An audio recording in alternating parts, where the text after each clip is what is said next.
Would like to tell about your preparation strategy कि आपने preparation किस स्ट्रैटेजी के बेस पे किया है? क्लासेस के बाद मैं रिवीजन करती थी, रिवीजन भी बहुत इंपॉर्टेंट होता है। फिर प्री के बाद मेंस पे भी मैंने सेम चीज़ की। मेंस में सबसे ज़्यादा इंपॉर्टेंट होता है कि हम अच्छा कंटेंट अपना पहले प्रिपेयर कर लें।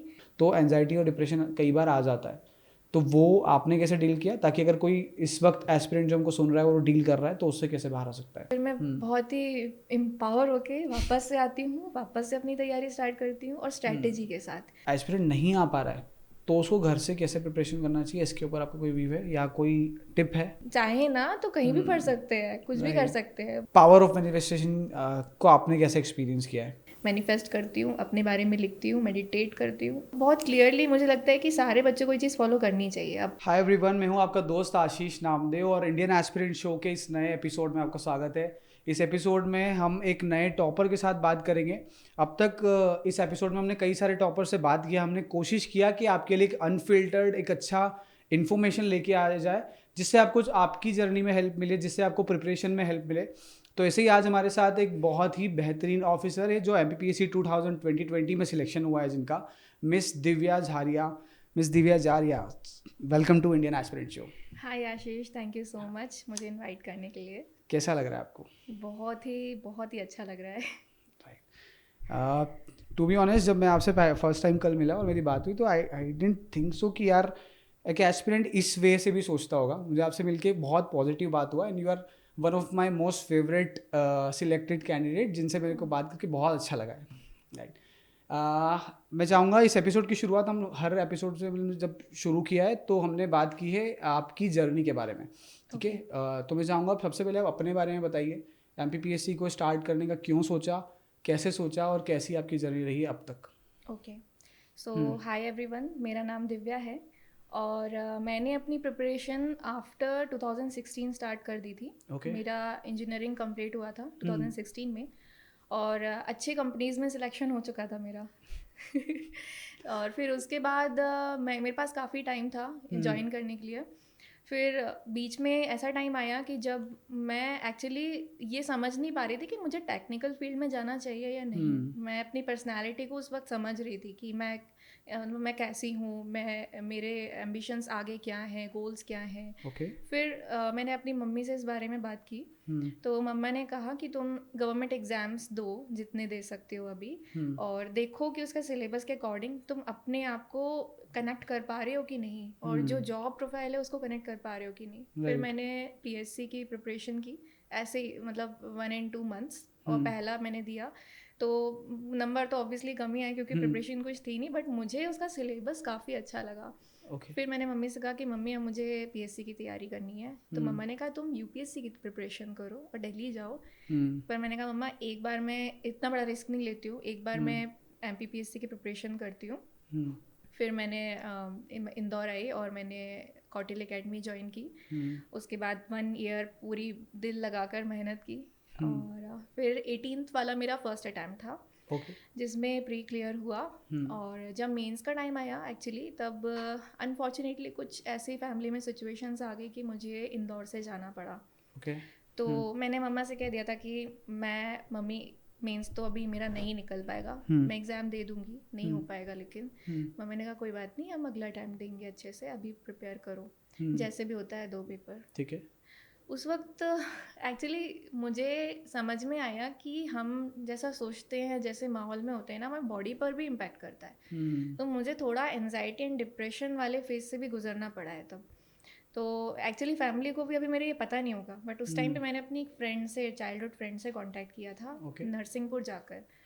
तो उसने मुझे बताया कि तुम्हें ये डिप्रेशन की प्रॉब्लम लग रही है, क्योंकि वो भी डॉक्टर थी। Okay. फिर मेरी उससे सारी बात हो गई। उसने मुझे कहा कि पढ़ाई पर इतना अभी ध्यान मत दो, अभी सिर्फ अपनी हेल्थ पर ध्यान दो, क्योंकि कहते हैं ना health is wealth.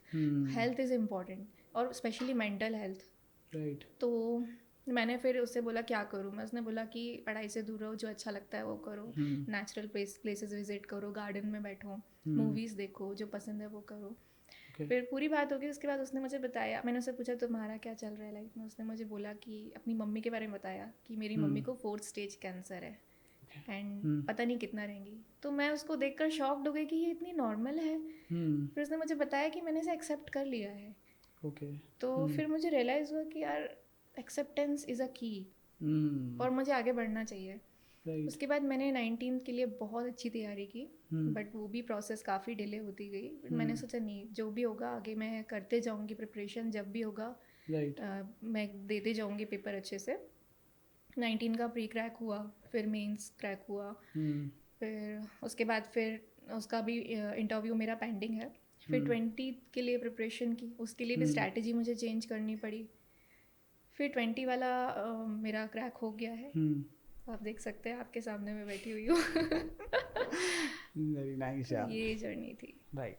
I think जो आपने बोला एक्सेप्टेंस इज़ द की, ये आई थिंक हर एस्पिरेंट को समझना चाहिए, क्योंकि लाइफ में आपके सामने कई सारे ऐसे फेजेस होते हैं जिसको जो आप नहीं चाहते हो कि आपके साथ हो, चाहे वो फैमिली से रिलेटेड हो सकता है, वो कैरियर से रिलेटेड हो सकता है, बट अगर वो हो रहा है तो आपको एक्सेप्ट करके उसके सॉल्यूशन की तरफ ध्यान हमेशा देना चाहिए। बिल्कुल। राइट।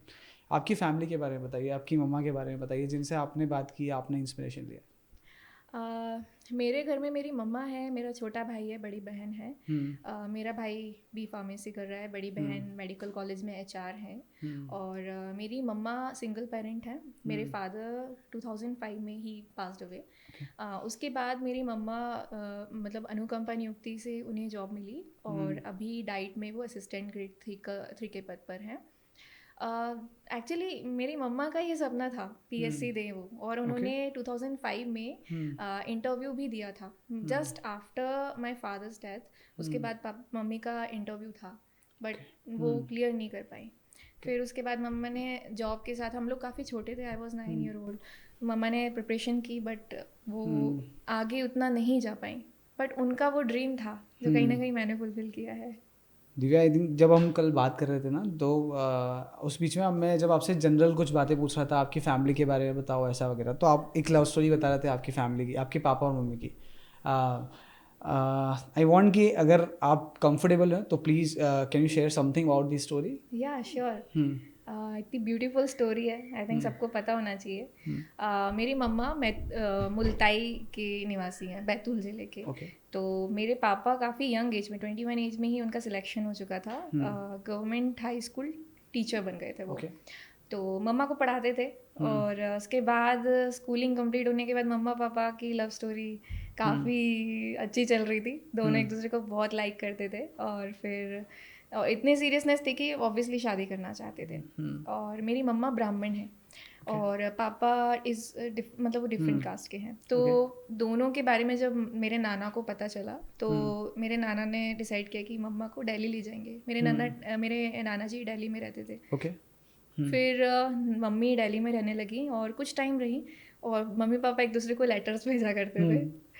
फिर उसके बाद मम्मा ने डिसाइड किया, मतलब मम्मा जब मुल्ताई आई तो दोनों ने डिसाइड किया, मम्मा पापा ने, कि अब हम शादी कर लेते हैं। तो सीक्रेटली फिर दोनों ने शादी कर ली 1990s के टाइम पर। फिर एक्चुअली ऐसा हुआ कि सबसे स्पेशल चीज़ ये है कि मेरे पापा ने मम्मा को एजुकेशन के लिए हमेशा आगे बढ़ाया।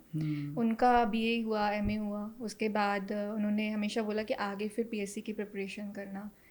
फिर मेरी मम्मा ने भी प्रिपरेशन स्टार्ट की, 2005 के बाद इंटरव्यू दिया, बट और फिर क्लियर नहीं हुआ। तो मेरी मम्मा का ये ड्रीम था कि मैं PSC के सामने जाकर एक फ़ोटो खिंचवाऊंगी ज़रूर। तो कहीं ना कहीं वो सपना मैंने उनका पूरा किया, उनके साथ उस दिन फ़ोटो क्लिक करवाई, और वो बहुत ही स्पेशल मोमेंट था हमारे लिए। वाह, हाउ वाज द फीलिंग जब आप इंटरव्यू हॉल के बाहर थे? जनरली ये क्वेश्चन मैं लास्ट में पूछता हूँ, क्योंकि आप मम्मा की बात कर रहे थे और आपने वहाँ पे फ़ोटो क्लिक किया। How was the feeling? क्योंकि सारे एस्पिरेंट अपने मैक्सिमम, आई एम श्योर किसी की अलग स्टोरी हो सकती है, बट मैक्सिमम एस्पिरेंट जो वहाँ पे इंटरव्यू गए होंगे वो जॉब के पर्पज़ से गए होंगे, बट आप अपनी मम्मा के साथ थे, उनका भी ड्रीम पूरा कर रहे थे। How was the feeling? Actually एक मोमेंट उस दिन का मेरे लिए बहुत स्पेशल था। मुझे किसी ने कहा था बाहर, मेरे फ्रेंड्स थे, उन्होंने कहा कि दिव्या अंदर जा रही हो ना, एक एक चीज़ एंजॉय करना, एक एक पल एंजॉय करना। तो अंदर एंटर होते बराबर मम्मा को हक किया। मम्मा ने बोला बहुत अच्छे से देना इंटरव्यू। मैंने कहा ठीक है। फिर हम लोगों को थोड़ी देर नीचे एक हॉल होता है, वहाँ बिठाया जाता है। तो मैं एक्चुअली सोच रही थी कि जाके कुछ रीड कर लूँगी न्यूज़पेपर, बट मेरा मन ही नहीं हुआ। मैंने जो न्यूज़पेपर पढ़ा वो पढ़ लिया। उसके बाद मैं बस सारी प्रोसेस को एंजॉय कर रही थी। बहुत बहुत खुशी हो रही थी कि आज इस दिन मुझे मौका मिला है यहाँ आने का, जिसका मैं सालों से वेट कर रही थी। और आज जो भी हो, जैसा भी होगा, बस मैं यहाँ पर हूँ ना, ये मैं इस चीज़ के लिए बहुत ग्रेटफुल हूँ, बस मैं ये सोच रही थी। और ऊपर जब भेजा जाता है इंटरव्यू के लिए, एक्चुअली ऊपर फर्स्ट फ्लोर पर इंटरव्यूज़ होते हैं, ओके। तो जब वहाँ पर हम बाहर बैठे होते हैं 2-3 लोग, तो सब एक दूसरे को देख रहे होते हैं और हार्ट बीट तो बहुत फास्ट होती है, बहुत ही ज़्यादा। और उस दिन फिर जब मेरा इंटरव्यू हुआ तो मैं अंदर जाकर एकदम रिलैक्स हो गई। अंदर जाने के बाद मुझे बिल्कुल भी घबराहट नहीं और मेरा इंटरव्यू काफ़ी अच्छा रहा। तो बस मैंने उस दिन का ना एक एक मोमेंट एंजॉय किया था। Would like to tell about your preparation strategy, कि आपने प्रिपरेशन किस स्ट्रैटेजी के बेस पे किया है? ओके। मेरे लिए सबसे इम्पोर्टेंट था सिलेबस। Okay. मैंने जब प्रिपरेशन स्टार्ट ही की थी तो मैंने सिलेबस सबसे पहले ऑब्जर्व किया था। क्लासेस तो मैं जाती ही थी, उसके बाद क्लासेस के बाद मैं रिवीजन करती थी। रिवीजन भी बहुत इंपॉर्टेंट होता है। और 1 साल के बाद जब मेरा पूरा सिलेबस कंप्लीट हो चुका था, और कुछ कुछ चीज़ें तो थोड़ा बहुत रह ही जाती हैं जो हमें ड्यूरिंग मेंस कंप्लीट करना होता है। राइट। सबसे पहले जब हम प्री पर आते हैं, प्री की बात करते हैं, तो सिलेबस को बहुत अच्छे से समझा। एक एक जो रिक्वायरमेंट थी उसकी, एक एक यूनिट, पहले यूनिट नहीं हुआ करती थी, जो भी उसकी रिक्वायरमेंट थी मैंने उसे समझा। और सिर्फ पर्टिकुलर कुछ बुक्स प्रेफर की, हर एक सब्जेक्ट की, जो कोचिंग के नोट्स थे वो प्रेफर किए, और कम से कम प्रिसाइज रखा अपना जो सिलेबस होता है, जो अपने नोट्स होते हैं। फिर प्री के बाद मेंस में भी मैंने सेम चीज़ की। मेंस में सबसे ज़्यादा इम्पॉर्टेंट होता है कि हम अच्छा कंटेंट अपना पहले प्रिपेयर कर लें। फिर शुरुआत में ऐसा होता है कि हमारी राइटिंग स्पीड बहुत कम होती है। राइट। तो मैंने सोचा कि मैं अपना कंटेंट इम्प्रूव करती हूँ। मैंने आंसर राइटिंग स्टार्ट की, बहुत हाई स्पीड चाहिए उसमें लिखने के लिए, उंगलियां टूट जाती हैं। तो मेरी तो जो ये एक फिंगर है, इसमें इतना पेन होता था कि मेंस के टाइम पे बहुत मुश्किल हुई मुझे, बहुत ज़्यादा। बहुत टफ होता है। हाँ। तो उस टाइम पर फिर मैंने पहले अपना कंटेंट, फिर क्वालिटी, फिर राइटिंग स्पीड, फिर उसके बाद ओवरऑल कि मैं कैसे उसमें करंट अफेयर भी डाल सकती हूँ आंसर्स में, और अच्छे से अच्छा आंसर, अलग अलग वैरायटी दे सकूँ आंसर्स में। प्री, इंट्रो, कंक्लूजन और बीच में जो बॉडी है आंसर की, उसको मैं बहुत अच्छा करना चाहती थी, तो वो मैंने बहुत इम्प्रूव किया। उसके बाद इंटरव्यू के लिए भी स्पेशली जो हमारा डैफ होता है, डिटेल एप्लीकेशन फॉर्म, उसको स्पेशली पढ़ना होता है with whole GS and current affair. तो जो रिक्वायरमेंट है, मुझे लगता है उस हिसाब से पढ़ना चाहिए, हमें बहुत ज़्यादा एक्स्ट्रा पढ़ने की ज़रूरत नहीं है। तो यही है preparation. I want to talk about syllabus, but उसके पहले मैं जानना चाहूँगा, जैसे आपने अभी बुक्स की बात की कि आपने कई सारी बुक्स को रेफ़र किया, एंड आई एम श्योर हमारी ऑडियंस बहुत ज़्यादा एक्साइटेड है बुक्स को जानने के लिए, क्योंकि कई सारे डीएम्स मुझे आए हैं, कई सारी कमेंट्स मैंने पढ़ी है अब तक प्रीवियस एपिसोड्स की, और उन्होंने बताया कि यार बुक्स के बारे में भी बताइए कि बुक्स कौन कौन से रेफ़र किया है। Would you like to share some tips on this? हाँ बिल्कुल। मैंने नोट्स के अलावा, जैसे एमपी की हम बात करें तो एमपी के लिए पहले मुकेश महेश्वरी मैंने पढ़ी थी। फिर थोड़े टाइम बाद जब अपडेटेड आई कुछ और भी बुक्स, जैसे परीक्षा धाम, वो पढ़ी मैंने। करंट अफेयर के लिए स्पीडी विथ दैनिक भास्कर, मैंने सिर्फ दैनिक भास्कर प्रेफर किया, बहुत ज़्यादा न्यूज़पेपर्स नहीं पढ़े। प्री के लिए और भी बुक्स आती हैं, जैसे घटना चक्र आती है, वो रीड की। शुरुआत में मुझे बोला गया था कि रोजगार एंड निर्माण भी पढ़ना है, तो वो तक मैंने पढ़ा है। जो बोला जाता था सब पढ़ती थी मैं। मुझे बोला टीचर्स ने एनसीईआरटी पढ़ना है, मैंने एनसीईआरटीज भी पढ़ी हैं। इवन 6th से 12th तक की एनसीईआरटी मैंने पढ़ी है। ज्योग्राफी, हिस्ट्री के लिए एक मॉडर्न हिस्ट्री की स्पेक्ट्रम आती है, मैंने वो पढ़ी है। और पॉलिटिकली लक्ष्मीकांत आती है, मैंने वो पढ़ी है। और एथिक्स की अगर हम बात करें तो एथिक्स के लिए मैंने कोचिंग के नोट्स प्रेफर किए थे, और गूगल और यूट्यूब बहुत इंपॉर्टेंट है, उस पर मैंने जाकर जो भी मुझे मिलता था अच्छा कंटेंट, वो पढ़ा है। और बस अभी तो मैं इतना याद कर पा रही हूँ। राइट। आई थिंक यूट्यूब का जो आपने बोला ना कि वो भी एक इम्पॉर्टेंट एस्पेक्ट है अगर आपको कवर अप करना है तो। बट एक चीज़ जो मुझे लगती है कि if I may be wrong, but one thing I have observed in the aspirants is कि जब मैं लाइब्रेरी के अंदर एंटर करता हूँ और जब मैं राउंड कर रहा होता हूँ, वहाँ पे देख रहा होता हूँ, ऑब्जर्व कर रहा होता हूँ, तो मैंने देखा कि यार मैक्सिमम स्टूडेंट्स आज की डेट में 1.5x पे या 2x पे उसको वीडियो को प्ले करते हैं और वो पूरा वीडियो वॉच करते हैं। और मैंने इसके ऊपर जब स्टडीज़ पढ़ी कि यार अगर आप ऑनलाइन पढ़ रहे हो तो आपको एक नॉर्मल स्पीड पे, जो स्पीड नॉर्मल है उसी पे देखना चाहिए, क्योंकि जितना स्पीड बढ़ा के देखोगे आपका अटेंशन स्पैन उतना कम होता है। सो आपने कभी यूट्यूब पे स्पीड बढ़ा के पढ़ा, and do you have an experience with it? बिल्कुल, मैंने ऐसा किया है। I am so sorry. Actually ऐसा इसलिए किया जाता है, जैसे मैंने कोई टॉपिक ऑलरेडी पढ़ा हुआ है, 2 बार पढ़ा हुआ है ऑलरेडी। हम किसी भी टॉपिक को बहुत बार पढ़ चुके होते हैं, क्लास में पहले पढ़ लेते हैं, फिर रिवीजन में पढ़ लेते हैं, फिर हम खुद से कभी उस बारे में और डीपली जानते हैं तो वो भी सर्च कर करके पढ़ चुके होते हैं। फिर स्टूडेंट क्या चाहता है कि उस पर कोई अच्छे से वीडियो मिल जाए, मैं वीडियो लेक्चर कि कुछ छूट ना गया हो इस बारे में। ठीक है। तो जब हम वो वीडियो देखते हैं ना, इसलिए थोड़ा देखने के बाद 2x या 1x कर देते हैं, क्योंकि हमें लगता है कि ये सब हम पता है, बस हमें पूरी वीडियो देखनी है कि इसमें कुछ और ना मिल जाए जो हमें ना मतलब हमें ना पता हो। तो इस कारण से किया जाता है। मतलब मैंने तो इसलिए किया है। But I have seen people जो या तो फर्स्ट टाइम भी देख रहे हैं, उनकी Okay. आदत हो जाती है 2x पे देखने की। फिर अगर आप 1x पे नॉर्मल स्पीड पे वीडियो देखते हो, आप उस वीडियो को एंजॉय नहीं कर पाते, आपको लगता है कि यार ये इतना स्लो क्यों चल रहा है। ये तो होता है। और इसी वजह से हमारा अटेंशन स्पैन भी कम होता है ना। इसके ऊपर जब मैंने और ज़्यादा स्टडी किया, क्योंकि मैं स्टडी करता हूँ कि बेटर एनवायरनमेंट, बेटर चीज़ें कैसे दे पाए स्टूडेंट को पढ़ाई करने में। सो आई गॉट टू नो कि यार वहाँ से आपका अटेंशन स्पैन बहुत कम होता है, उसकी वजह से आप ज़्यादा चीज़ें याद नहीं रख पाते ज़्यादा टाइम के लिए। Instead of writing too much thing, अगर आप उसको राइट करके नोट्स बना लोगे, उसको अगर आप फास्ट पढ़ लेते हो तो वहाँ प्रॉब्लम नहीं होता। बट लॉन्गर रन में अगर आप ज़्यादा टाइम तक प्रिपरेशन कर रहे हो तो वहाँ एक इश्यूज़ होते हैं। और इसीलिए मैंने बोला कि आई मे बी रॉन्ग, कुछ लोगों के लिए काम करता है, बट जो रिसर्च है उसकी बेस में मैं बात करना चाह रहा था। राइट। और कुछ बताओ आपकी पर्सनल लाइफ के बारे में, थ्रू आउट द प्रिपरेशन कैसा, क्या वो स्ट्रेस, जैसे आपने बताया डिप्रेशन और एंजाइटी था, मेंटल हेल्थ बिगड़ गई थी, ये सारी चीज़ें हुआ, आप उससे बाहर कैसे आए? और and why I am asking you this is कि आई हैव फ्रेंड्स जो एंजाइटी और डिप्रेशन से डील कर रहे हैं अपनी प्रिपरेशन के दौरान। क्योंकि जब इतना लंबे समय तक सिलेक्शन नहीं होता है, फैमिली प्रेशर, फाइनेंशियल प्रेशर, घर के इमोशनल प्रेशर, तो एंजाइटी और डिप्रेशन कई बार आ जाता है। तो वो आपने कैसे डील किया, ताकि अगर कोई इस वक्त एस्पिरेंट जो हमको सुन रहा है वो डील कर रहा है तो उससे कैसे बाहर आ सकता है? आई थिंक ये बहुत ही कॉमन प्रॉब्लम है सभी स्टूडेंट्स में, क्योंकि हम एक बहुत ही क्रिटिकल फेज से गुजर रहे होते हैं। पढ़ाई, family, personal relationships, financial problems. फिर हमें खुद पर कभी कभी डाउट होने लगता है कि यार हम एक्चुअली कर पाएंगे कि नहीं कर पाएंगे, एग्ज़ाम निकल पाएंगे कि नहीं। तो मैं अपना पर्सनल एक्सपीरियंस बताऊंगी। पहली बार जब मुझे हुआ था तो मैंने बताया कि मेरी फ्रेंड मिली थी, जब मैंने उसकी प्रॉब्लम देखी तो मुझे अपनी बहुत छोटी लगी। और मैंने सोचा कि मैं इसे एक्सेप्ट करूँगी। हालांकि मैं एग्ज़ाम नहीं दे पाई बहुत अच्छे से, क्योंकि मुझे उस टाइम पर खुद की मेंटल हेल्थ को इम्प्रूव करना था। बट उसके बाद मुझे ऐसी प्रॉब्लम कभी भी नहीं हुई, और होती भी थी तो मैं उसे मुझे पता था कि डील कैसे करना है। सबसे इम्पॉर्टेंट, मैंने योग निद्रा ट्राई किया। मैंने मेडिटेशन और प्राणायाम, योगा, ये सारी चीज़ें ट्राई नहीं किया एक्चुअली, ये मेरे हैबिट में ही था। मॉर्निंग में मैं ये चीज़ करती ही करती थी। अभी थोड़े टाइम से छूट गया है बट मैं फिर से उसे कंटिन्यू करने वाली हूँ।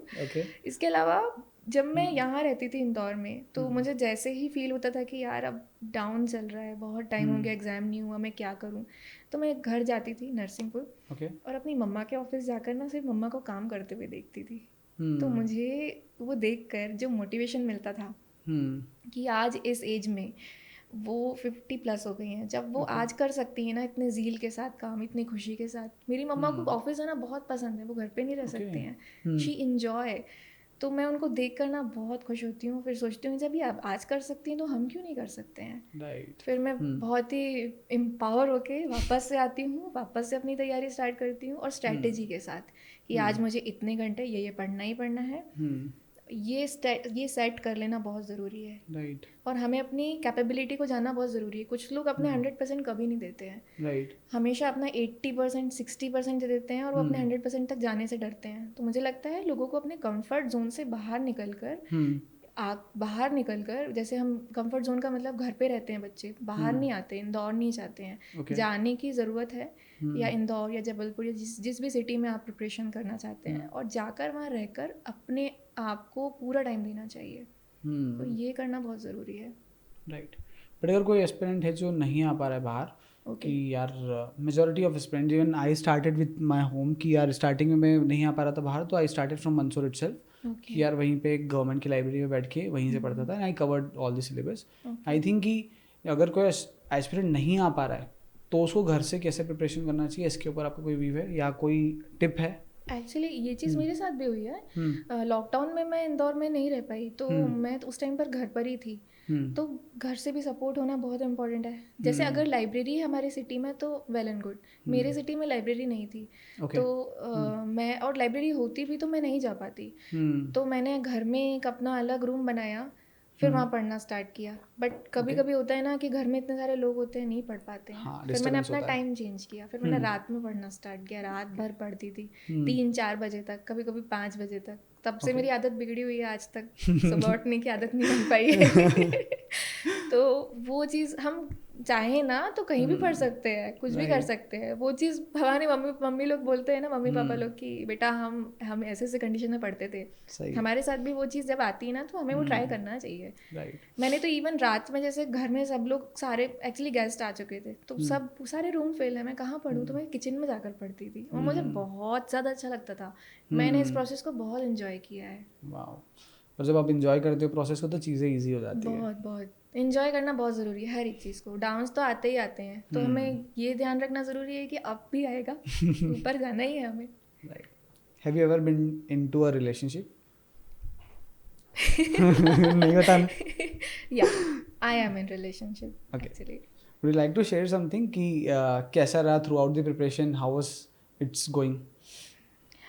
मुझे लगता है कि रिलेशनशिप में रहना पॉजिटिव चीज़ है। जो नहीं है इट्स ओके, लेकिन जो है ना उनके साथ भी ये एक पॉजिटिव, मतलब इसका एक पॉजिटिव एस्पेक्ट भी हमें देखना चाहिए। जैसे कि मैं रिलेशनशिप में हूँ, तो मेरे साइड ये है कि ही ऑलवेज से कि अपना, वो मुझे याद दिलाते हैं कि दिव्या तुम्हारा 100% ये है, तुम नहीं कर रही हो। कभी कभी मैं 8-8 घंटे सोती हूँ, तो वो याद दिलाते हैं कि दिव्या तुम कम भी सो सकती हो और पढ़ाई बहुत अच्छे से कर सकती हो। मैं अगर राइटिंग 1 घंटे कर रही हूँ, तो वो बोलते हैं कि नहीं नहीं तुम 2 घंटे करो। मैं अगर 2 घंटे कर रही हूँ, तो ये से कि तुम 3 घंटे भी कर सकती हो, 3 घंटे का पेपर होता है ना, 3 घंटे करो। तो एक अच्छे पार्टनर का होना बहुत ज़रूरी है, हमारी प्रिपरेशन में बहुत हेल्प करता है। जब हम कुछ गलत कर रहे होते हैं तो हमें याद दिलाते हैं हमारे पार्टनर कि हम रॉन्ग डायरेक्शन में जा रहे हैं। और मैंने एक्चुअली देखा है, जैसे जो रिलेशनशिप में नहीं भी हैं, तो हम अपने फ्रेंड्स को भी कई बार एडवाइस देते हैं कि भाई या बहन तू ऐसा नहीं, ऐसा कर, तू इस तरीके से पढ़। तो लोग है ना एक्सेप्ट नहीं करते हैं, मानते नहीं हैं, अपने रास्ते पर ही चले जाते हैं। तो मुझे लगता है कि कभी कभी ना किसी की बात मानना चाहिए, सुनना चाहिए और ट्राई करना चाहिए। क्या जा रहा है ट्राई करने में? राइट। तो मैंने वो चीज़ की है, मानी है बात, और मुझे हमेशा उसका बेनिफिट मिला है। मैंने अपना 100% दे के देखा है, तो मुझे बहुत खुशी होती है कि मैंने ना 100% दे दिया। मुझे रिग्रेट नहीं है कि मैंने नहीं दिया 100%। राइट। तो शायद अगर if you are in relationship while preparing, तो आई थिंक कि अगर आपके पास एक सही पार्टनर है जो आपको पुश करे आपकी प्रिपरेशन की तरफ, आपको पुश करे एक सही रास्ते की तरफ, तो I think relationship can work. Divya, let's talk about कि यार जो आपने एंजाइटी और डिप्रेशन का बताया, राइट, एंड आई थिंक कि मेरी बहुत सारी ऐसी फीमेल फ्रेंड्स है जो हर मंथ मुझे, जब भी मैं उनसे बात करता हूँ, मुझे कुछ दिन वो थोड़ा सा ऑड दिखता है ना। एंड जब मैंने उनसे बात किया, थोड़ा कंफर्ट होकर बात किया, उनसे जाना कि यार क्या प्रॉब्लम्स आ रही है, तो every month every female experience the periods, right. और कल हम बात भी कर रहे थे मेंस्ट्रुअल अवेयरनेस के ऊपर, मेंस्ट्रुअल हाइजीन के ऊपर, right.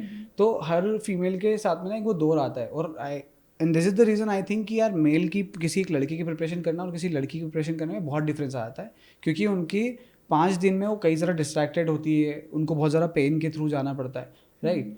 I want you to tell about menstrual hygiene और awareness. Do you have anything to say on this? Actually मैं इस बारे में काफ़ी टाइम से सोच रही थी। मैंने इंटरव्यू के प्रिपरेशन में कंटेंट भी प्रिपेयर किया था कि मुझे ये अपने आंसर्स में कहीं ना कहीं ऐड करना है।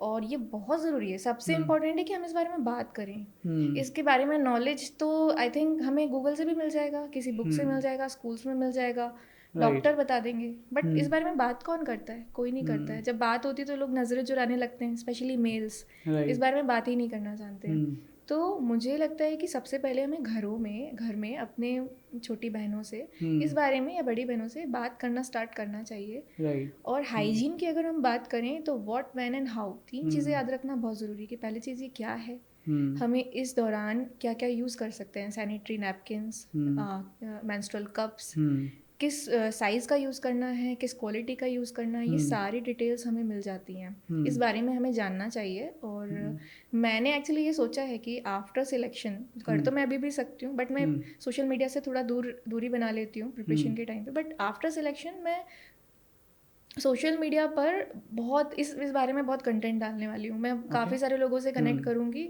और इस बारे में और लीगल अवेयरनेस, इस बारे में मैं ज़रूर काम करना चाहूँगी। Right. And one more thing जो अभी हम कर भी रहे हैं, like we are about to launch our new company, that's whole. Okay. और वहाँ पे हम लोग, इट्स अ कंपनी जो फीमेल हाइजीन प्रोडक्ट्स बनाती है, एंड वो बस लॉन्च होने वाला है। तो वूहिल पे वी आर, हमारा भी जब हमने सोचा ना कि यार हम लोग मेंस्ट्रुअल कप और फीमेल हाइजीन प्रोडक्ट्स बनाने वाले हैं, तो हमको यही सोचा कि यार इस चीज़ का अवेयरनेस ना सिर्फ फीमेल को नहीं होना चाहिए, इस चीज़ का अवेयरनेस सिर्फ मेल फीमेल दोनों को होना चाहिए। क्योंकि अगर एक एग्जैक्टली। फीमेल है तो उसके अगर एक मेल है तो उनकी वाइफ भी है, उनकी सिस्टर भी है, उनकी मदर भी है। तो आई थिंक इसकी अवेयरनेस ना सोसाइटी के हर इंसान को होना चाहिए, irrespective of their genders, right. And I definitely. Want कि जब हम मेंस्ट्रुअल अवेयरनेस के ऊपर बात करें तो हम लोग कुछ कोलैब करके काम करें। एंड जो आपने सोचा है कि आप आफ्टर द जॉइनिंग आप इसके और स्प्रेड करेंगे, तो आई थिंक बिल्कुल कि बिल्कुल। I would love to help you in this. Thank you so much. Thank you. Yeah now let's talk about 3। हम लोगों ने ना अब तक जितने भी टॉपर्स साथ पॉडकास्ट किए, हम लोगों ने 3 स्टेज में एक चीज़ को डिटेल किया है। जो Okay. MPPSC की तीनों स्टेज है, pre, Okay. Mains and interview, ठीक है। सबसे पहले हम प्री पे बात करेंगे, then mains and then interview. Okay. Pre के ऊपर आपकी स्ट्रैटेजी, रिसोर्सेज और माइंडसेट क्या है? आई थिंक मैंने इस बारे में भी बताया कि रिसोर्सेज यू जो कैन भी। गो मोर इन मोर डिटेल्स। ओके। पहले तो मैंने जब कोचिंग में पढ़ाई स्टार्ट की ना, तो 1 ईयर पूरा हम लोगों को प्री प्लस मेंस पढ़ाया गया। ओके।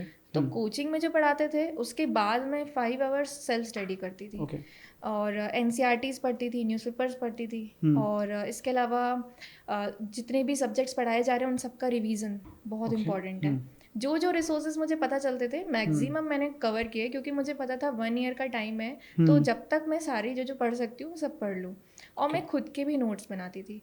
सभी बोलते हैं कि शॉर्ट नोट्स बनाना चाहिए, बट मैं सच बताऊँ तो मैंने कभी शॉर्ट नोट्स नहीं बनाए। ओके। ओके।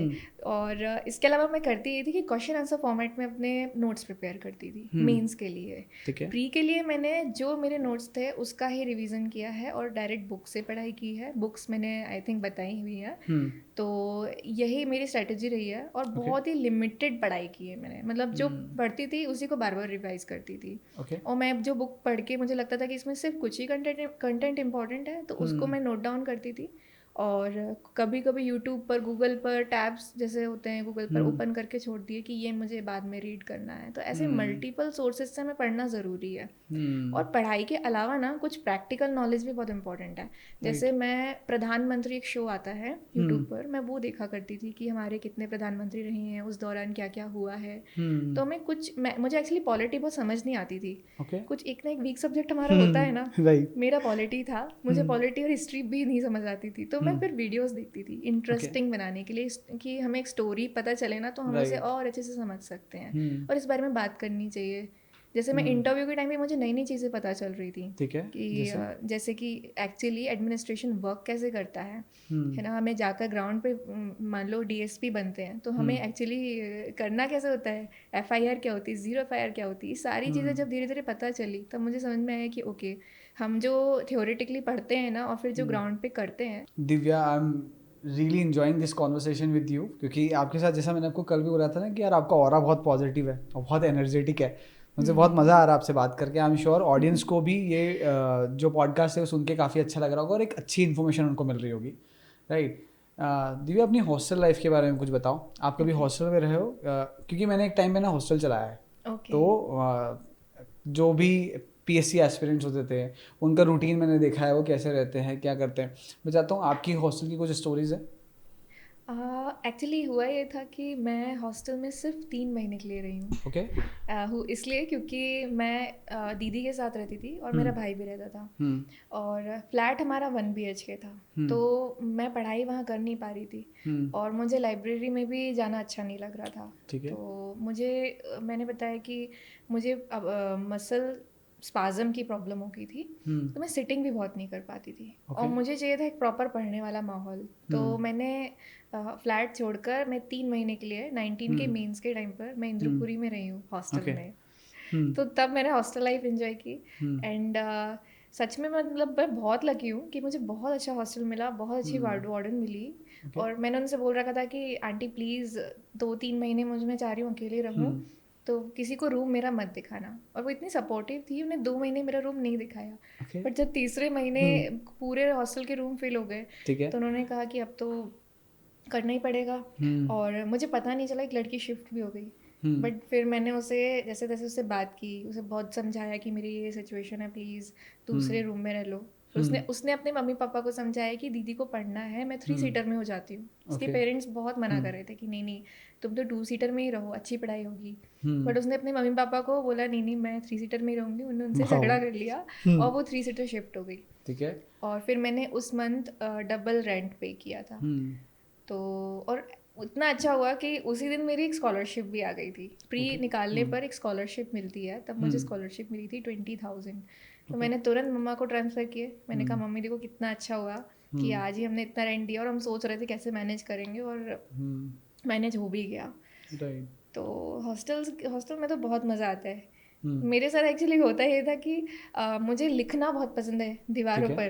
तो मुझे मना भी किया जाता था कि नहीं लिखना है। मैं खड़े होकर एक्चुअली पढ़ती थी। मुझे बैक में प्रॉब्लम थी, मैं सिटिंग बहुत ज़्यादा कर नहीं पाती थी। तो मैं खड़े होकर पढ़ती थी। 3-3 घंटे 2-2 घंटे मैं खड़े होकर ही रीड करती थी। तो गलती से होता था कि मैं दीवार पर लिख देती थी। और मुझे कुछ मैनिफेस्ट करना भी बहुत पसंद था।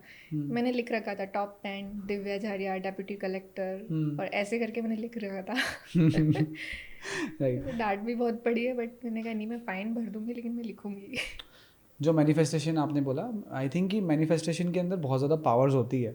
जैसा आप लिखते हो आप वैसे होते हो, जैसा आप मानते हो वैसा आपके साथ होता है। तो आई हैव सीन पीपल, अगर कोई बोल रहा है यार मेरी तैयारी अच्छी नहीं चल रही, और अगर वो रोज़ बोल रहा है ना आपको कि तैयारी अच्छी नहीं चल रही, एट द एंड उसकी तैयारी अच्छी नहीं चलेगी। बिल्कुल। कोई इंसान है जो एक्साइटेड होकर लाइब्रेरी के अंदर जा रहा है या जनरल अपने घर पे बैठा है और बोल रहा है कि यार अच्छा लग रहा है, पॉजिटिविटी को खुद से अपने आप के अंदर चार्जअप कर रहा है कि यार मेरी पढ़ाई अच्छी हो रही है, तो इवेंचुअली आपकी पढ़ाई होना अच्छा स्टार्ट हो जाती है। पावर ऑफ मैनिफेस्टेशन को आपने कैसे एक्सपीरियंस किया है? एक्चुअली मैंने ये चीज़ अपने भाई से सीखी है। मेरा छोटा भाई मुझे बोलता था कि तू ना मैनिफेस्ट किया कर, तू लिखा कर, तुझे जो चाहिए है, जो सोचते हो वो लिखा करो। तो हम छोटे भाइयों की बात मानते ही नहीं है। मैं बड़ी बहन हूँ, मैं क्यों मानूँ। कुछ टाइम तक मैंने उसको बोला नहीं ठीक है कुछ नहीं होता। बट मैंने एक बार ना ट्राई किया। मैंने ऐसा लिखा कि इस बार मेरा प्री क्लियर होगा, और मेरा फिर प्री क्लियर हुआ। उसको ये बात पता ही नहीं है, ये शो देखकर उसे पता चलेगी कि उसकी बात मैंने मान ली थी। फिर मैंने ना मैनिफेस्ट करना स्टार्ट किया, और मैंने धीरे धीरे करके चीज़ों को लिखना स्टार्ट किया अपनी डायरी में। तो मैं लिखती हूँ पूरी स्टोरी बनाकर, अपनी ही स्टोरी बनाकर मैं लिखती हूँ कि मैं ऐसा ऐसा सोच रही हूँ, मैं ऐसा ऐसा करूँगी, और लिटरली वो वर्क करता है। कई बार क्या होता है, हम इतने सराउंडिंग में कुछ नेगेटिव लोगों से घिरे होते, थोड़ी नेगेटिविटी आ जाती है, डिस्ट्रैक्शन भी हो जाता है, बट मुझे उससे निकलना बहुत इजीली आ जाता है। मैं खुद को ही पॉजिटिव कर देती हूँ, खुद ही सोचती हूँ कि नहीं मुझे तो इन सब चीज़ों में पढ़ना ही नहीं है। इजीली मैं मैनिफेस्ट करती हूँ, अपने बारे में लिखती हूँ, मेडिटेट करती हूँ। ठीक है। और बहुत क्लियरली मुझे लगता है कि सारे बच्चों को ये चीज़ फॉलो करनी चाहिए। अब जो लोग निगेटिविटी के अराउंड लगता है ना उनको कि यार हम इससे निकल नहीं पा रहे हैं, और ये अपने आप को पॉजिटिव करना बहुत ज़रूरी है। Right, I will tell you a story manifestation की। ठीक है। ओके। पहला लॉकडाउन आया, मैंने लाइब्रेरी स्टार्ट किया था, और 1 महीने के अंदर ही लाइब्रेरी ऑफ करना पड़ गया। ठीक है। हमने बंद किया उसको। उसके बाद में फिर जैसे ही लॉकडाउन खुला और फिर हम लोग वापस इंदौर आए, हमने सोचा कि यार अब कुछ तो करना है। पर मैंने सोचा कि यार लाइब्रेरी बंद हो गई है फिजिकली, ऑनलाइन जो मेरा इंस्टाग्राम पेज है वो तो चल रहा है। तो सबसे डिप्रेस रात थी हमारी, हम लोग बहुत परेशान थे, मैं और मेरा भाई बहुत रोए उस रात को। और एट लास्ट फिर 2-3 बजे हम लोग, ऐसा होता है ना कि हम टूटते तो हम एक दूसरे को संभाल भी लेते हैं। फिर मेरे भाई ने बोला कि यार अब सोते हैं, करते कुछ। मेरा ब्रेन एकदम बहुत एक्टिव था, मेरे को नींद नहीं आ रही थी, तो मैंने लिख लिया कि यार GA लाइब्रेरी को मैं बेस्ट लाइब्रेरी बनाऊंगा एक दिन, और मैंने लिख दिया था। और भली बंद हुई है लेकिन मैं वापस ओपन करूँगा। फिर मैंने क्या किया, रात को सारे एक टेक्स्ट बनाया, वो टेक्स्ट मैंने कई सारे ऑफिसर्स को दिया, जिसमें सबसे पहले वो टेक्स्ट सेंड किया मैंने संपदा सराफ मैम को, है ना। And that change my life, क्योंकि जैसे ही मैंने संपदा मैम को वो टेक्स्ट किया, और मुझे पता भी नहीं था कि यार उनका मुझे सुबह ही रिवर्ट आ जाएगा, और मैंने रात को लिख दिया था कि यार मैं इंस्टाग्राम लाइव सेशन स्टार्ट कर रहा हूँ, and I will start my sessions with संपदा सराफ, है ना, दी MPPSC rank 1 of that time. तो ये आपने डायरी में लिखा था? मैंने डायरी में लिख दिया था रात को ही, है ना। And I always carry a diary जहाँ पे मैं लिखता रहता हूँ कुछ ना कुछ। ठीक है। और मुझे नहीं पता था कि उनका रिवर्ट आएगा, बट मैंने सिर्फ एक पॉजिटिव अपने आप को मान लिया, लिख लिया, और मैं सो गया। सुबह 8 बजे उनका टेक्स्ट आया कि यार yes Ashish let's do it, and that change my confidence यार, कि मेरे को लग रहा था यार कि मैं इतना, मतलब वही रात जहाँ पे हम एक रात पहले 12 घंटे पहले बहुत रो के सोए हैं, सिर्फ मैंने वो लिखा, वो इंस्टाग्राम लाइव सेशन हुआ, और उसी की वजह से मैं आज ये पॉडकास्टिंग कर रहा हूँ। आई नेवर इमेजिन कि अगर मैंने वहाँ पे वो चीज़ मैनिफेस्ट नहीं की होती तो आज मैं ये सब कर ही नहीं पाता। राइट एंड और इस शो को भी जो ऑडियंस इस वक्त प्यार दे रही है, I have never imagine this. और ये भी मैंने लिखा था कि IAS ऑन द टॉप, ऐसा करके मैं हर एक चीज़ के और लिखते जाता हूँ। तो जब मैंने, और मेरा एक शो हो रहा है आशीष इंटरेक्शन, उसको भी मैंने था AI on the top Day 1 पे लिख दिया था। और उसके बाद से I have achieve the best content creator award of the MP and that's really कि लाइक, और ये मैं हर एस्पिरेंट को सजेस्ट भी करूँगा कि अगर आपके कोई ड्रीम्स है, अगर आप कुछ करना चाहते हो, तो एक पॉजिटिव एनर्जी के लिए आपको वो चीज़ लिखना ज़रूर चाहिए और उसके लिए काम भी करना चाहिए। बिल्कुल बिल्कुल, बहुत ज़रूरी है। Now let's come to the signature questions, ठीक है।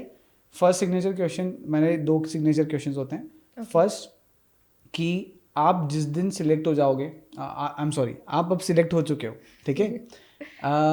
जिस दिन आप पहले दिन अपने ऑफिस पे जाओगे, अपने ऑफिस के अंदर बैठोगे, काम करना स्टार्ट करोगे, तो फर्स्ट मोमेंट पे क्या आपने अभी कोई ऐसा सोचा है कि मैं जिस दिन ऑफिसर बनूंगी उस दिन मैं ये चेंजेस सोसाइटी में लेके आऊँगी? Please share. बहुत ज़्यादा इस बारे में मैंने सोचा नहीं है एक्चुअली, लेकिन हाँ मैंने ये ज़रूर सोचा है कि जिस भी जगह पर मैं जाऊंगी, चाहे वो छोटा ज़िला हो, बड़ा ज़िला हो, जो भी जगह मुझे मिलेगी, सबसे पहले मेरे अराउंड पॉजिटिविटी होना बहुत ज़रूरी है। क्योंकि मैंने जो लोग सिलेक्ट हो चुके हैं उनसे पूछा है कि मेंटल प्रेशर बहुत होता है और लोग बहुत इन्जॉय नहीं करते अपनी जॉब को। तो सबसे पहले ना हैप्पीनेस होना ज़रूरी है। आप अपनी जॉब को इन्जॉय करो। तो मैं कोशिश करूँगी कि मैं भी इन्जॉय करूँ और आसपास के लोगों को भी मोटिवेट करते रहूँ। तो ये चीज़ मैंने सोची है, और जो भी मुझे काम दिया जाएगा उसे बहुत अच्छे से अपना 100% दूँ। तो और सीखूंगी, और अच्छा कुछ सीखूंगी मैं। तो मैंने यही सोचा है। Come to the second signature question and this is really important. Why? क्योंकि यहाँ से मैं आपका समझना चाहता हूँ, आपकी जर्नी में आपने जो कुछ भी सीखा हो, ठीक है, या जो कुछ भी चैलेंजेस फेस किए हो विथ रिस्पेक्ट टू MPPSC, कि अगर MPPSC एज एन ऑर्गेनाइजेशन आपको क्या कमी लगती है, वो MPPSC को रिफॉर्म्स करना चाहिए, ताकि अगर वो चीज़ हम लोग जब MPSC को मैं एक ऑफिशियल डॉक्यूमेंट बना के सेंड करने वाला हूँ कि दीज आर दी रिफॉर्म्स जो रिक्वायर्ड है, और ऐसा कुछ एस्पिरेंट्स को लगता है जिन्होंने इस एग्जाम की प्रोसेस को फॉलो किया है, तो आई थिंक एक जेन्युइन फीडबैक वहाँ तक जा पाएगा। तो एक फीडबैक काफ़ी बार आ चुका है कि यार प्रोसेस बहुत लेंदी है, प्रोसेस का वो रिजर्वेशन केस के ऊपर जो कुछ भी हो वो एक फीडबैक है, ठीक है। Now what's your feedback to MPPSC कि ये चीज़ इंप्रूव करना चाहिए फॉर द एस्पिरेंट्स? ओके, पहला तो मुझे लगता है कि हम हमेशा, हमसे कोई पूछता है ना कि यार एग्ज़ाम कब है, प्री कब है, तो हम बोलते हैं कि जून में है, पर कोई भरोसा नहीं है। ये वर्ड सब यूज़ करते हैं, पर कोई भरोसा नहीं है। तो इतना बड़ा ऑर्गेनाइजेशन है और हम MPPSC की इतनी रिस्पेक्ट करते हैं, जो हमारी पूरी लाइफ, हमारा पूरा करियर सेट कर रहा है, तो सब भरोसा होना बहुत ज़रूरी है। तो मुझे लगता है कि जो एक शेड्यूल जारी किया जाता है ना, कैलेंडर जारी किया जाता है, तो जिस डेट पर डिक्लेयर किया जा रहा है कि इस डेट पर जो प्री होगा, इस मंथ में मेंस होगा, इस मंथ में इंटरव्यू होगा, उसे स्ट्रिक्टली फॉलो किया जाना चाहिए। ये बहुत इंपॉर्टेंट है, क्योंकि सारे स्टूडेंट्स उसी के अकॉर्डिंग अपनी जॉब छोड़कर, अपनी फैमिली छोड़कर प्रिपरेशन स्टार्ट करते हैं और बहुत ज़्यादा संघर्ष के साथ बाहर आकर रहते हैं, अपने घर के साथ रहते हैं, और फाइनेंशियल क्राइसिस भी बहुत सारे बच्चे झेल रहे होते हैं। तो मुझे लगता है पहला चेंज तो ये आना चाहिए कि स्ट्रिक्टली शेड्यूल फॉलो होना चाहिए। सेकेंड, एक बहुत बड़ी प्रॉब्लम हमने देखी है जब भी प्री का पेपर होता है, ठीक है, उसके बाद बच्चों के मन में ये होता है कि कुछ ना कुछ क्वेश्चन तो डिलीट होंगे, कुछ ना कुछ क्वेश्चंस तो हटेंगे, या फिर आंसर्स इनके चेंज होंगे। तो मुझे लगता है कि 1 साल के बाद प्री का पेपर होता है, मेंस में तो ऐसी कोई प्रॉब्लम नहीं आती है। तो प्री के पेपर को हमें क्वालिटी और इम्प्रूव करनी चाहिए, आई थिंक, कि क्वेश्चन डिलीट ना हो, जितने क्वेश्चंस हैं उनके एग्जैक्ट ऑप्शंस हों, आंसर जो की आती है वो भी प्रॉपर हो। तो मुझे लगता है अगर ये 2 सुधार होंगे तो काफ़ी बड़े, छोटे चेंजेस है बट ये बहुत इंपॉर्टेंट है और बहुत बड़े सुधार हैं। Right, thank you so much for sharing this feedbacks and I think ये एक बहुत जेन्युइन फीडबैक है, क्योंकि जिस दिन भी MPPSC का पेपर होता है, एस्पिरेंट आएगा, भैया आज तो मेरे 80 आ रहे हैं, ऐसा, ठीक है, फिर 2 दिन बाद वो हो जाते हैं 75 74, ठीक है, फिर आता है कि यार भैया यार मेरे को लग रहा है ना कट ऑफ 70 जाएगा, मेरे 72 आ सकते हैं या फिर 68 आ सकते हैं, थोड़ा बहुत ऊपर नीचे रह सकता है। तो ये एक चीज़ होती है PSC एस्पिरेंट्स के साथ में, और आई थिंक इसको इम्प्रूव करना भी चाहिए, ठीक है। Will send the feedback for sure to the MPPSC organisation and I hope कि उनमें से कुछ ना कुछ फीडबैक्स जो जेन्युइन फीडबैक्स एस्पिरेंट्स के वो इम्प्लीमेंट हो, ठीक है। तो let's hope for the best. Any tip for the aspirants कि यार ये चीज़ करोगे तो आई थिंक सफलता जल्दी मिलेगी? What's your tip to all the aspirants? सफलता जल्दी तो हम्म, मैं नहीं कह सकती कि जल्दी मिले Okay. या लेट मिले, सबके अपनी अपनी किस्मत है, ठीक है। अपनी अपनी मेहनत है। हम्म, जैसे हमने देखा 214 लोगों का नाम आया है ठीक है। 2020 के लिस्ट में, सबकी अपनी अपनी कहानियाँ होंगी, राइट। सब बहुत मेहनती होंगे, और जिनका नहीं हुआ ना वो भी बहुत मेहनती हैं। हम्म, तो जिनको सफलता मिल चुकी है, नहीं मिली है, सबके लिए यही है कि हमें ना अपने आप पर कॉन्फिडेंस होना बहुत ज़रूरी है। जब टाइम आता है कि हमें लगता है ना कि यार हमसे नहीं हो पाएगा, तो हमें ये ध्यान रखना चाहिए कि हमने जो कर लिया है ना वो भी बहुत बड़ी बात है। राइट। यहाँ तक पहुँचे, जैसे मुझे जो भी आज पोस्ट मिली है मैं उसको एक्सेप्ट करती हूँ, और आने वाले टाइम में मुझे भरोसा है कि मैं अब टॉप 10 में आऊँगी, मैं डिप्टी कलेक्टर बनूंगी ही बनूंगी, मुझे बनना ही है, जिद होनी चाहिए। और हमें अपना 100% देना आना चाहिए। सबसे पहले तो हमें जानना चाहिए कि हम 100% कितना है, हम दे सकते हैं कि नहीं। ऑब्वियसली दे सकते हैं हम अपना 100%, तो ये चीज़ जानना बहुत ज़रूरी है। अपने अंदर कुछ चेंजेस, कुछ सेक्रीफाइसेस करना, स्पेशली यार मैं भूल गई ये बोलना कि लोग ना सेक्रीफाइसेस करने से डरते हैं। ठीक है। तो मैंने भी कुछ सेक्रीफाइसेस किए छोटे छोटे, जैसे कि शॉपिंग नहीं करूँगी 3 महीने, ओके। मिंत्रा और भैनिक सारे ऐप्स डिलीट कर दूंगी, नायका ठीक है। ऐप डिलीट कर दूंगी। मुझे पकौड़े बहुत ज़्यादा पसंद है, 3 ठीक महीने है। में पकौड़े नहीं खाऊंगी। ऐसे Okay. छोटे छोटे सेक्रीफाइसेस करने में ना बहुत मज़ा आता है। तो Right. मुझे लगता है कि जिन लोगों को प्रॉब्लम होती है ना, कुछ लोग मैंने देखा है, कुछ लड़के सिगरेट बहुत पीते हैं पढ़ाई के टाइम पे, कहते हैं आदत हो गई है। तो ये भी ठान लेना चाहिए कि हम जब तक सिलेक्शन नहीं हो जाता ना सिगरेट नहीं पियेंगे। ऐसे कैसे नहीं होता सिलेक्शन फिर। सही है। तो हमें कुछ चेंजेस करना, कंफर्ट जोन से बाहर आना, कुछ सेक्रीफाइसेस करना बहुत ज़रूरी है। डेफिनेटली सक्सेस फिर मिलेगी। Right. Thank you so much for coming on the show. कैसा लगा आपको ये शो? बहुत ही अच्छा, एकदम नेचुरल, जैसा कि हम बात कर रहे हैं एकदम नेचुरल लग रहा है। है। तो बहुत मज़ा आ रहा है। आई होप कि ये बेस्ट पॉडकास्ट हो। I wish for the same, and I think कि हमारी ऑडियंस ने इस पॉडकास्ट को बहुत ज़्यादा इन्जॉय किया होगा। ऐसे कई सारे अनफिल्टर्ड कॉन्वर्सेशंस हम लोग टॉपर्स के साथ प्लान कर रहे हैं, ऐसे वेरियस ऑफिसर्स के साथ प्लान कर रहे हैं। एंड अगर आपकी लिस्ट में या आप किसी ऑफिसर को, किसी भी टॉपर को आप जानना चाहते हैं, उनके बारे में जानना चाहते हैं, या आप चाहते हैं कि वो इस शो पर आए और आपकी बात करें, आपके सवालों के आंसर्स करें, तो फर्स्ट थिंग कि आप अपने क्वेश्चंस को कमेंट सेक्शन में या मुझे डायरेक्टली डीएम कर सकते हैं ऑन इंस्टाग्राम, ताकि हम वो चीज़ें सारी आपकी मन की जो बातें हैं, जो क्वेश्चंस है, वो हम उन ऑफिसर से, उन टॉपर से बात कर पाए। सेकेंड थिंग कि ये सारे एपिसोड बनाने का सिर्फ एक मकसद है, द ओनली रीज़न कि यार जो अनफिल्टर्ड कॉन्वर्सेशन पीछे रह जाती है, जो आप तक नहीं पहुंच पाती, हमारी कोशिश है कि हम इस अनफिल्टर्ड कॉन्वर्सेशन को आप तक पहुंचा पाए। Thank you so much for watching this episode till the end and subscribe Indian aspirant show. Thank you so much Divya for coming on the show. Thank you. Thank you.